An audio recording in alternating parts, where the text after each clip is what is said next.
اعوذ باللہ من الشیطان اللعین الرجیم بسم اللہ الرحمن الرحیم۔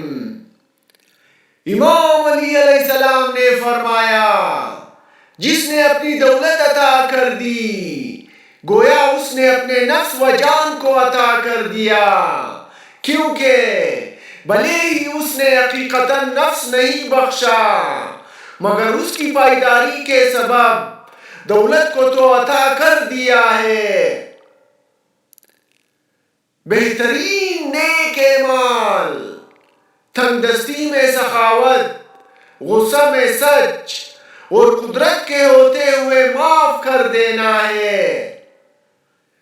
آدمی کی سخاوت اسے دشمنوں میں بھی محبوب بنا دیتی ہے، جبکہ اس کا بخل خود اسے اس کی اولاد کے درمیان بھی قابل نفرت بنا دیتا ہے۔ سخاوت کے ذریعے لوگ سردار بن جاتے ہیں۔ سب سے بڑی سخاوت مستحق تک اس کا حق پہنچا دینا ہے۔ لوگ دو طرح کے ہوتے ہیں، سخی جو دولت نہیں پاتا اور دولت مند جو سخاوت نہیں کرتا۔ سخی دنیا میں قابل ستائش اور آخرت میں کامیاب ہوتا ہے۔ جہاد جو اسلام کے ستونوں میں سے ایک ہے، 4 شعبوں میں تقسیم ہوتا ہے: امر بالمعروف، نہی عن المنکر، ہر موقع پر سچ اور فاسقوں سے نفرت کرنا۔ لہٰذا جس نے امر بالمعروف کیا اس نے مومنوں کی کمر مضبوط کی، اور جس نے نہی عن المنکر انجام دیا اس نے کافروں کی ناک زمین پر رگڑ دی۔ اور جو اکثر مقام پر سچ بولتا ہے وہ اپنے لیے مضر اشیاء کو اپنے سے دور کر دیتا ہے۔ اور جس نے فاسقوں سے اظہار نفرت کیا اور اللہ کے لیے ان پر غضبناک ہوا تو اللہ بھی اس کی خاطر اس کے دشمنوں پر غضبناک ہوگا اور روز قیامت اسے راضی کر دے گا۔ جس جہاد کے ذریعے تم سب سے پہلے مغلوب ہوں گے وہ ہاتھوں سے جہاد ہے، پھر زبان سے اور پھر دلوں کے ذریعے۔ لہٰذا جو دل سے کسی اچھے کام پر خوش اور برے کام پر اظہار نفرت نہ کرتا ہو وہ اس طرح الٹ دیا جائے گا کہ اس کا اوپری حصہ نیچے اور نچلا حصہ اوپر ہوگا۔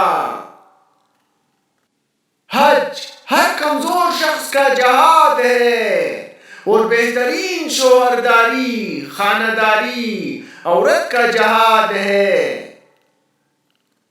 مجھے تمہاری دنیا کی 3 چیزیں محبوب ہے: مہمان کی تعظیم کرنا، گرمیوں میں روزہ رکھنا اور اللہ کی راہ میں تلوار چلانا۔ اپنی خواہشات سے اسی طرح جہاد کرو جس طرح تم اپنے دشمنوں سے لڑتے ہو۔ آگاہ ہو جاؤ کہ جہاد جنت کی قیمت ہے، لہٰذا جو اپنے نفس سے جہاد کرتا ہے وہ جنت کا مالک بن جاتا ہے، اور یہ اللہ کے نزدیک جنت کی معرفت رکھنے والے کے لیے بہترین ثواب ہے۔ اللہ کی اطاعت گزاری اور اس کی نافرمانی سے دوری کے لیے جو اپنے نفس سے جہاد کرتا ہے وہ منزلت میں کسی نیکوکار شہید کی طرح ہوتا ہے۔ سب سے بڑا جہاد نفس کا خواہشات سے لڑنا اور اسے لذات دنیا سے الگ کرنا ہے۔ جہاد با نفس جنت کی مہر ہے۔ اپنے نفس سے جہاد کرو اور اس کا محاسبہ اس طرح کرو جیسے کاروبار میں ایک شریک اپنے دوسرے شریک سے حساب لیتا ہے۔ جس نے اپنے نفس سے جہاد کیا اس نے تقوی کو کمال تک پہنچایا۔